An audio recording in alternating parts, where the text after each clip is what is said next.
This is the special meeting between the North Shore Fire Department Board and the Shoreline Fire Department Board. And October 24th, 2023. Please stand for the flag salute. I pledge allegiance to the flag of the United States of America and to the republic for which it stands, one nation, under God, indivisible, with liberty and justice for all. There's Josh. Oh, there you go. Okay, we're gonna do a roll call tonight. So if everybody will just kind of state their name and their agency, we'll go around starting on our side. Ken Callahan, Shoreline. Rod Evelyn, Shoreline Fire. Barb Sullivan, Shoreline Fire. Kim Fisher, Shoreline. David Harris, Shoreline. Lisa Wallen, North Shore. Eric Gadman, North Shore. Rick Webster, North Shore. Tyler Byers, North Shore. Josh Pratt, North Shore. Matt Paxton, attorney for North Shore. I suppose I'll Matt Calendar. Thank you. Okay, it's roll call. Public comment.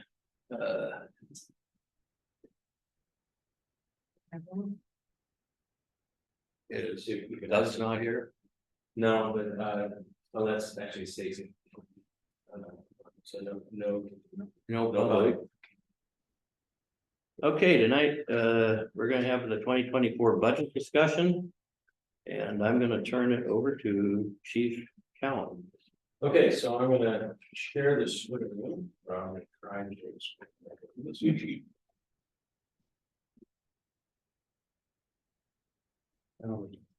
Can you all see that screen? It says 2024 budget presentation. Thumbs up. All right, cool. So for those of you that are here too, I printed out a couple of. Does everybody have one? Okay, so you should, I printed out a couple of the summary sheets, and I'm going to be going through this in just a minute. But I didn't print out more than that because it's huge, and I didn't want to kill any trees. But I will bring up the full budget so that we can navigate wherever you'd like to go. Once I get to that point, but I'd like to start with some summary things to discuss. Actually, I'm going to skip these few. It's not. Oh, there it goes. Okay, so I'm just going to run through some of the things that are driving the expenses. We've had significant general expense increases in nearly all areas. We've been talking about this with the boards, with the cost of goods and services and supplies and all that, and supply and demand, and the big delays that are occurring in the industry. We have a COLA of about 4.6% for salaries, which is driving about 87% of the budget. We have many new hires for step raises, which are also, as we've got about 40 to 50% of our staff under 5 years. So a lot of them are going through their step raises. And that'll taper off as they get more senior. Overtime is, this is a big one that I'll talk about later too, but overtime is under much better control than it has been. Our mandatories have been basically eliminated for most of the year now, which is good. But as we were going through this budget process, we identified and most of everything that we're going to talk about tonight is on the suppression side of the budget, not the ALS. And I will get to a point where I can separate that out and talk about that a little bit more. But just on the suppression side of our staffing levels, or to maintain our staffing levels, we're looking at about $1.7 million in overtime, which is about 800 to 900,000 more than I would like. I'd like it to be under $1 million. And so when we get to the staffing discussion, you'll see me talk about some options that we're looking at active currently, even right now.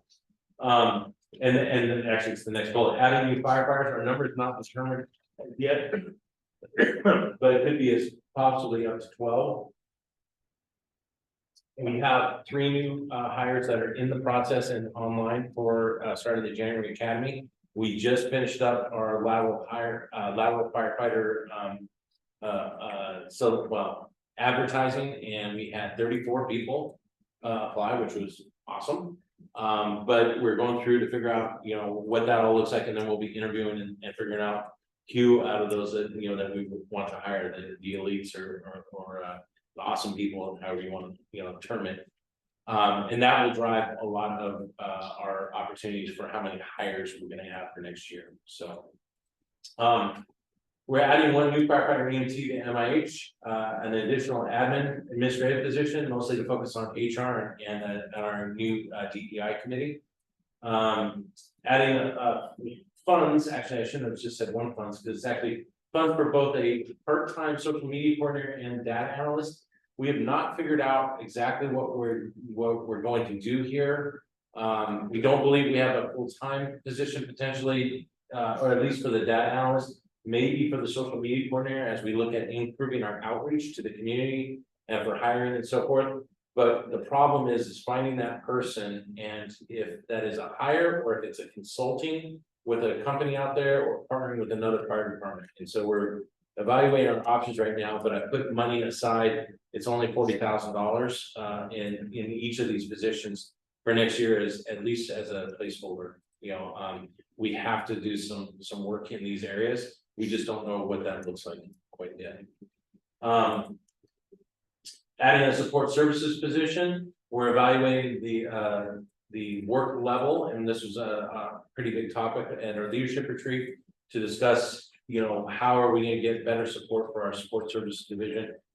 Chief Hochstein is you know, overworked, and you know, it's great to have Patty on, our new facilities technician. But there's a bunch of work that he's not getting to. And for example, I need him to be more strategic with our capital replacement. We built a budget, but I'm looking, and I've expressed this, I think, in both words.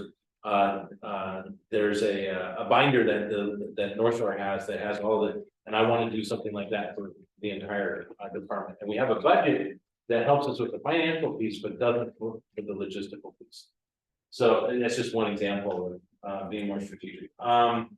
We are still fully funding. We are still fully funding the IT position, and we're still catching up on some of the training and post-pandemic catch-ups, if you will. And we're looking at increasing some of the leadership training.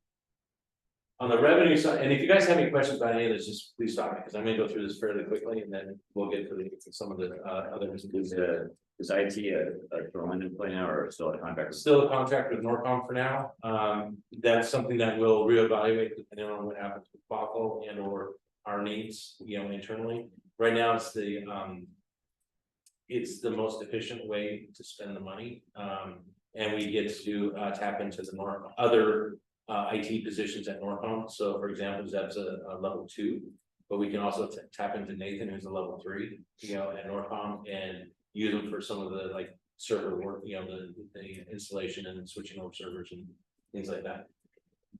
On the revenue side, we've had a decrease in AV. It's still ongoing, but as of today, it's about an 8.6% decrease in Shoreline and 9% overall decrease in Lake Forest Park and Kenmore.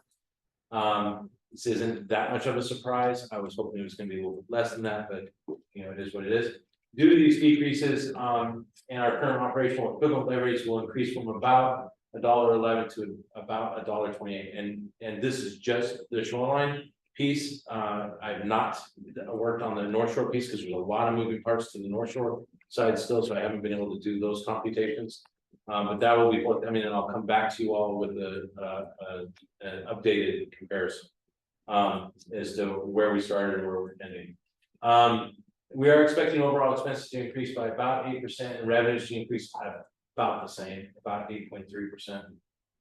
We are in Shoreline, we're collecting fire impact fees at a greater rate than we expected, so we'll be reevaluating that formula for next year to see if we need to either maintain the same level or even decrease the level. And I can show you some of the numbers, you know, on that as well.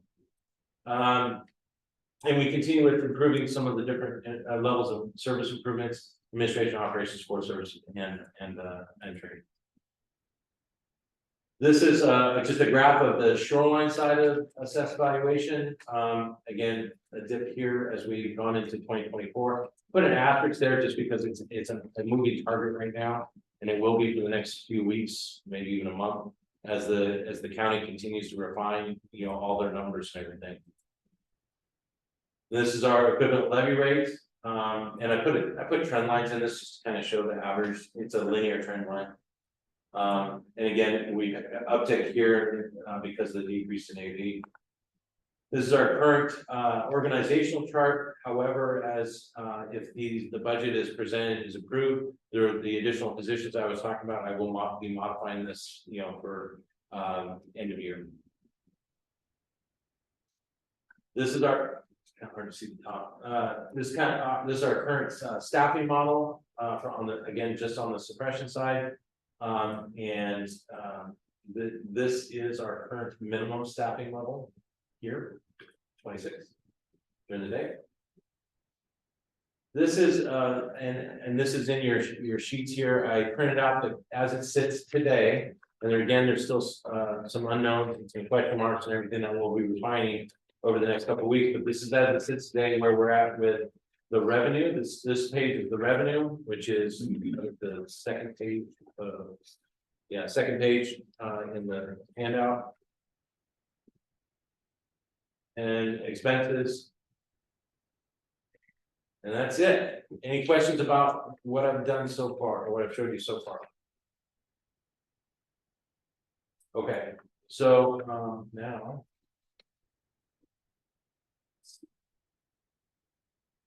That.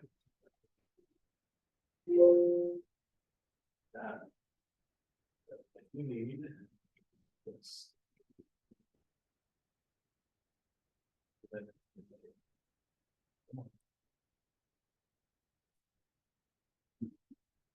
I think see on the top where it says stop share. Oh, there we go. Thank you. I need a new chair. I need this chair now. Okay. All right. So now, can you guys see the Excel spreadsheet that says 2024 budget summary and the divisions up there? Josh, Tyler, Matt. Tyler's good. Yep. All right, cool. So this is kind of the note summary that I shared with the shoreline board the other night. This, you know, hasn't changed much. I have updated a couple times since then. This is in your handout as well. This is a quick snapshot look at the different funds and balances that we're carrying. And this is where I wanted to talk about what I'm planning on doing as far as the budget goes for next year. We are carrying quite a bit of money in our expense budget, cash on hand. And the reason for that is we did not transfer the money into the reserve budget this year to make sure that we had the flexibility and everything with the budget. We still had 50% reserve, overall reserves with all the cash on hand reserve accounts and all that, but we are floating quite a bit of money in our expense budget that I'm going to reallocate to different funds. Of course, Shoreline, or is this? this is shoreline. This is just shoreline. So for example, we're projecting at the end of this year, and I can show you, this is our ongoing receipts and disbursements as we're moving through the year. So you can see kind of month by month lows and highs, you know, depending on when our first half taxes come in and so forth. And this is our projection that Rachel and Boca have worked up for the remaining month of the year, which we're estimating that we're going to be at about $14.1 million in our expense budget, which forwards back to here. And then I take our estimated funds that we need for the first quarter of the year to get to April with the expected expenses and revenues plus a $700,000 buffer. And that's that number. And this is, and if you look up here in this formula, that's how it works. So if you take that, we have an extra $6.8 million in cash on hand carryover. I'm planning on taking money and putting it into the reserve, putting money into our benefits fund, which I'll show you in a little bit, and into our capital. And so this is our general fund balance. This is a snapshot of how we're doing revenues versus expenses, which is broken out on this page quite a bit more, and this is in your handout as well. And then our reserve fund. Our benefits fund, money going in, money, the money coming out. We are fully funded for all of our left wing liabilities for 3 years for everybody, which is actually it's recommended. I think it's 2.5 years, but we're funding at 3 years. Our capital funds, and then our overall summary again of where we're doing for this year. Yeah, right now it's just projected with an $85,000. I'll minimize that down once we finalize the budget, but we're looking at $85,000 extra right now. And so these numbers down here at the bottom are what I do to make sure that I'm not looking at just this year, but I'm also looking at next year to make sure that we're carrying over sufficient funds to again get through the first part of next year as well. And so that's the target there. And it's got an inflator of 5% again over what we're spending this year, and then we're still carrying over about an extra $2.7 million in extra carryover funds, and we are still very good as far as cash on hand and reserves. Questions on that? Okay, so the revenues and expenses. Yeah, Chief, as you go through, will you clarify when you're talking just shoreline or North Shore, or this This is all just shoreline. it's not combined? This is, there are pieces that will, like this piece here, the contractual obligations. That piece is what the computation is for the expense that will be on the North Shore budget. And I have North Shore capital down here. But other than that, this is all our overall budget, shoreline budget. But when you say overall budget, that includes all, since all the employees are shoreline employees now, that Right. includes the whole employee group, et cetera. Yes. Okay.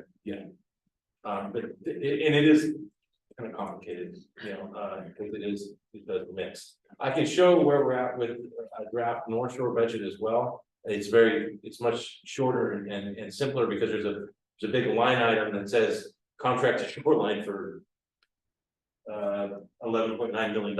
Yeah, so that's everything that's in this budget that's a North Shore portion is captured in one line item in the North Shore budget. Okay, I just want to make sure I was following. Yeah, no, that's fine, and I can show, I have it, I can show you, but it's Dawn wasn't here today, so I can confirm some numbers. She's been the one who's been working that one up, so. And again, there's things that are still in flux right now, such as the final AV and so forth, and defining exactly what we want to generate as far as revenues. The property tax revenue I have at a 1% increase, which you can see over here, and the fire benefit charge is at 13.7%, with the equivalent levy rate of about 128.5 cents overall. The North Shore contractual obligations are generated off the percentages and then pulled from the expense tab. Different areas of the budget broken out into these different areas. These are all staffing costs, and this is a catch-all for general expenses. So these are all the staffing costs broken up by different divisions: administration, operations, fleet, and facilities. With general expenses, which is actually defined in the ILA at a 3.5% increase over the one. I think it started off at 1.429 million. So it's a flat 3.5% increase from year to year.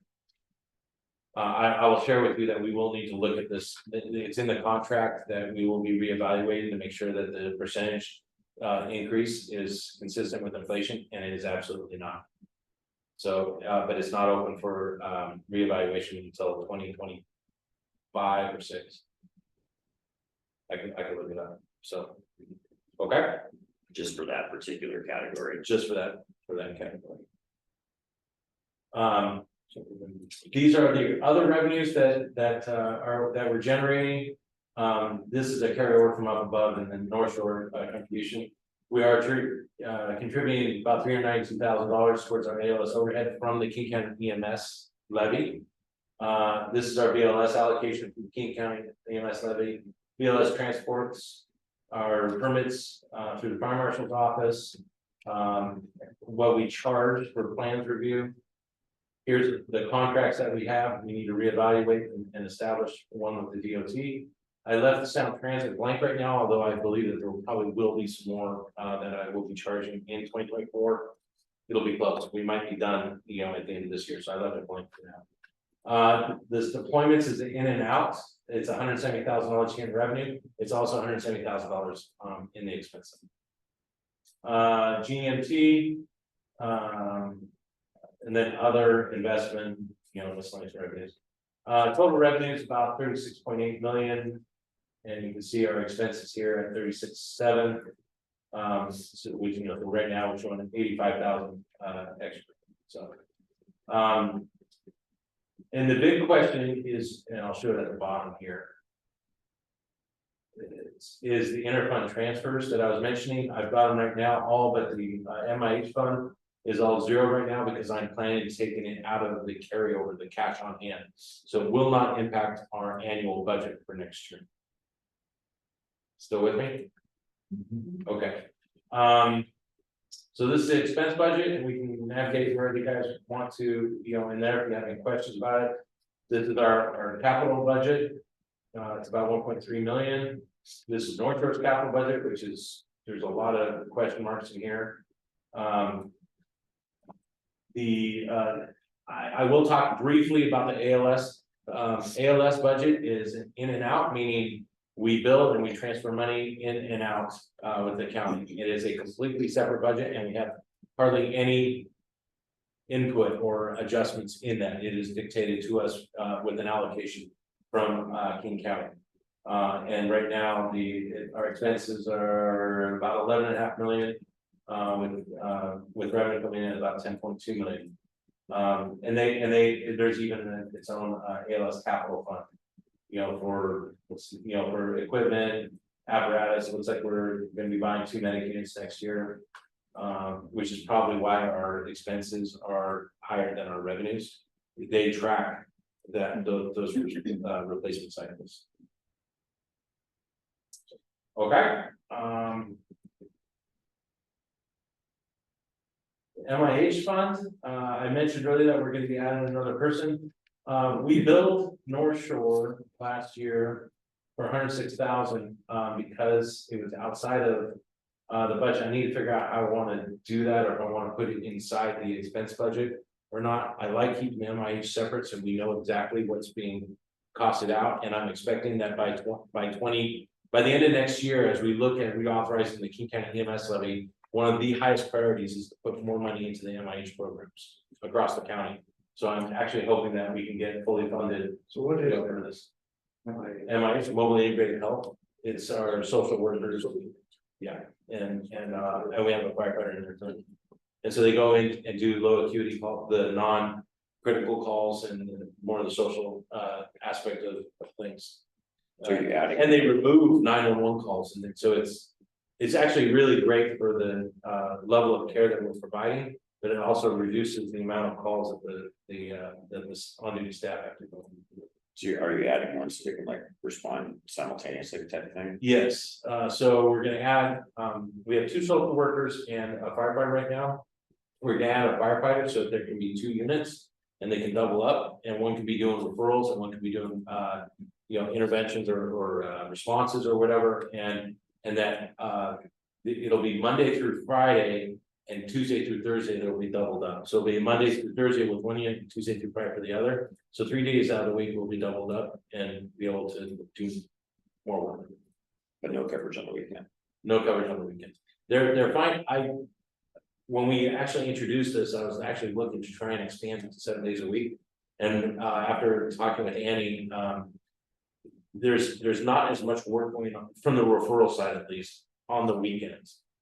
Excuse me. But one of the things I would like her, and I've asked her to do, and maybe come back with a proposal this next year, is I would like them to be, I'd like to figure out a way for them to be on call and an asset at night at 3 o'clock in the morning if they've got something going on, that they can come in and work with the family or whatever. I think that's the next That's that next step that we can do, in providing, help to our on duty groups. And potentially on the weekends as well, although again, it's not as much work on the weekends.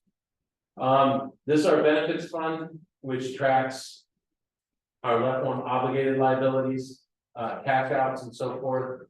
And then our potential liabilities, which this is basically our reserve fund, because these are not expected to happen, but could happen. And it's driven, well, I'll finish out here. So this breaks it out into the different categories and what we're short for this year with what our expected cash on hand at the end of the year. Oops, sorry, down here. 1.3 million is what we're expecting, but we need 1.9. So we're going to be transferring in, the 564,000.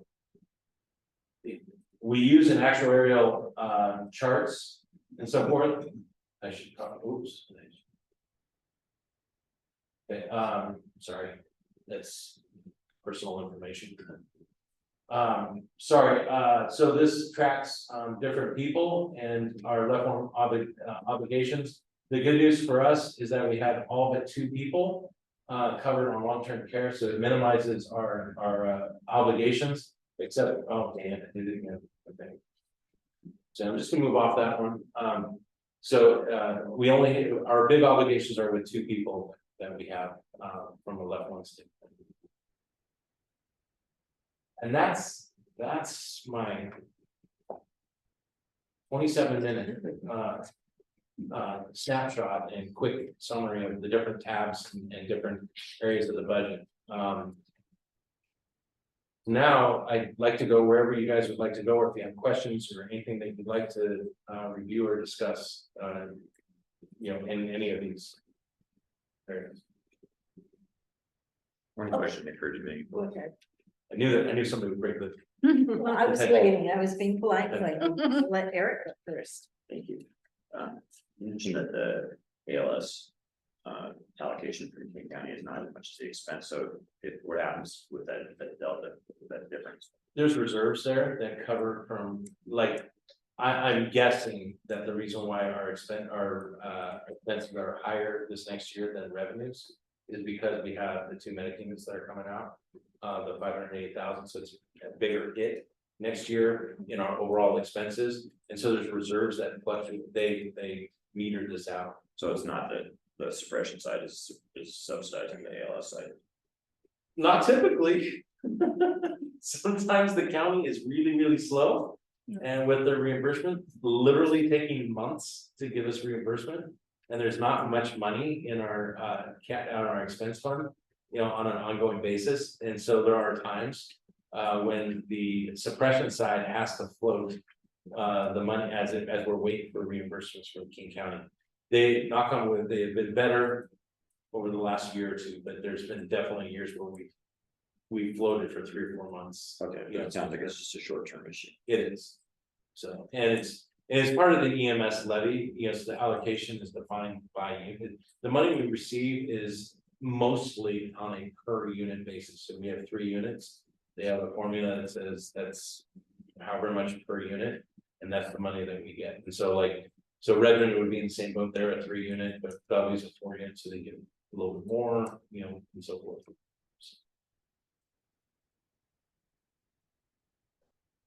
Yeah. On the revenue category, our contracts for services. I noticed that there's some decreases. Yes. Why? So Rachel and I talked about this, and we believe that we estimated a little too high for this year. And that's the reason for some of the decreases.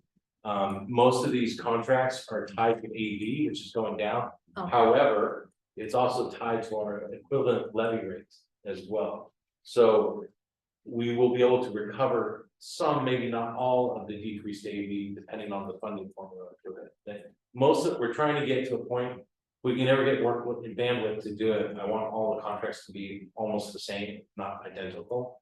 And so we still have there's still some anomalies, like for example, DOT, which is now, they refuse to pay, they're not paying that.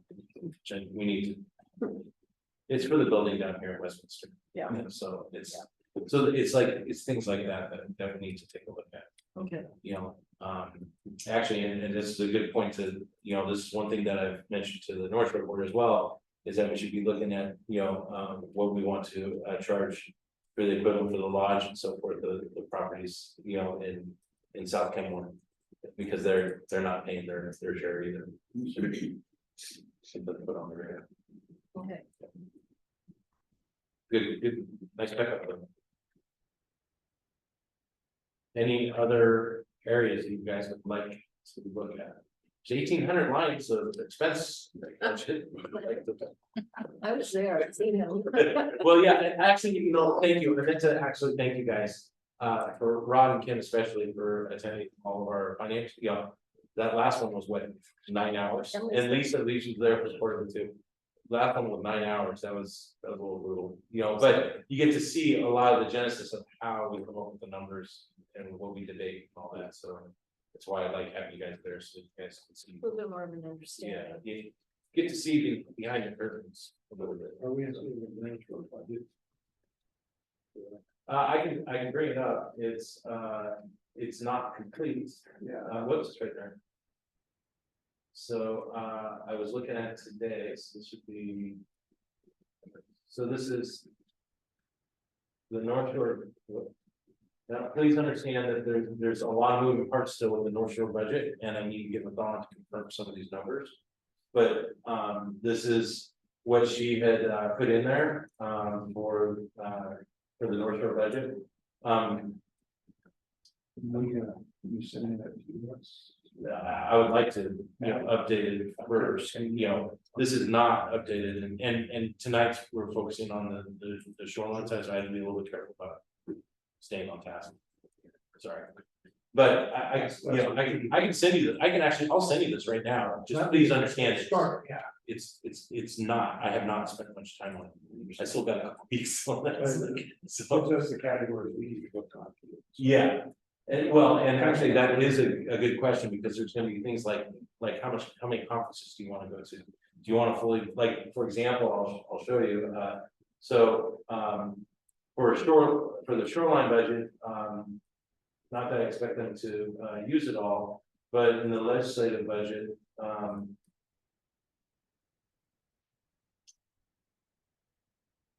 we budget here, the maximum payout for per year has gone up to 15,000 and change. So we budget for everybody in full. I don't expect to spend all of that money, but that's the approach that our board has taken. And that would be, there'd be 75,000 if the North Shore board took that same approach, where but there's half the meetings, and we haven't spent that in the past, so we need to come to a common sense approach instead of just taking everything in a black and white approach or a linear approach. So for example, we've got a little bit in overtime, these are this, and then this is the shoreline, so this is conferences, registrations, travel, elections. I will say that elections, they're just gonna hit both boards. $55,000 that we'll spend, I think it's Eric, you shoot up this year? You're right. Okay, Running on post. So, Yeah. well, yeah, but still, but we still have to pay our portion. I know. And we used to be able to opt out of the pamphlet, the education piece, we can't do that anymore. Well, they won't let you out now. No, I sent them an email, and they said, you need to pay. So, there's a range, of course, because it depends on how many measures are on the ballot, et cetera, but we pay our portion. So actually, we'll be paying 110,000-ish between both boards this year. Or, well, in 2024. The elections are this year, the bill doesn't come due until next year. So that's why it's in the budget. Do we have anybody running next year? So actually, I don't think so. I don't remember. I looked it up. Somebody's in, there's like 2 and 25 though. Okay, okay. And probably Josh too, right? Josh, I think came in, yeah, Josh. Anyway, so, any other areas that, well, actually, this is for Josh and Tyler out there too, If you guys have any questions or anything you want to look at.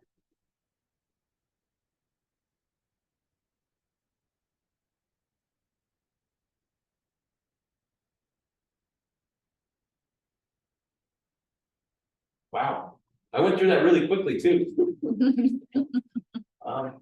How do you get ahead of Looks that too? Well, I didn't get it to you until yesterday, so yeah. Yeah, so, since we got time, I will say that there's the North Shore budget and those pieces to it as well. Some of those are interrelated for as far as capital projects. You know, like, for example, we're buying, as we need to replace some SUVA parts. There's a portion that's, you know, it's one project, but there's a portioning that occurs to both the shoreline budget and the North Shore budget. That, you know, that's shared, so. Okay, well, that was all. Thank you for keeping the panels. I'll go back to the sharing and. Back to you, David. Can't ask the chief anything? I like that. Either I've done my job or you guys are happy or so. I got nothing to say, so I guess we can. 5:37, to adjourn. It says you have, Say what? you guys have an executive. You don't have an executive session. No, that's. It's good. We just chat. Sorry, chat. And actually, Matt Paxton asked me about that earlier today too. We do it a little bit differently, you know, we put that there in case we want to add it or something, so that we have gotcha. their study number. Something comes up at the last minute. If it's a last minute, typically we know coming in so that we can. We know it had to be. North Shore, once you do your budget. So that's planned for November 7th. But you know, we have November 7th and then we're adopting on the 21st. So if you have questions before the November 7th, especially if you need me to do more research or evaluations or something like that, please give me the feedback. I tried to include as many of the notes as possible that came through the budget proposals. And that's why that spreadsheet is so long and big, your capital spreadsheet. So that hopefully that gives you some context and some information so that you guys can weigh in on those line items. As I start to finish out this one, I'll be able to also populate more accurately the North Shore budget, and I'll send you what I have right now. I'll send it tonight so that you can see, but please, it's not. When it gives line. Yes. Start. Right, and Dawn's great, don't get me wrong, but she's been looking at it, and I haven't had a chance to work with her on that. Okay, Okay. Okay, it's been moved and seconded that we adjourn. All in favor? Aye. All opposed? Sorry, who seconded? There were so many, I forget. who motioned, I'm a candidate, yeah. seconded? Barb? Go ahead. Okay. Yeah. Thanks, guys. I didn't, but I will. And so our meetings go. Yeah. You go to, yeah. Come on, we gotta set a good. Yes. Well, the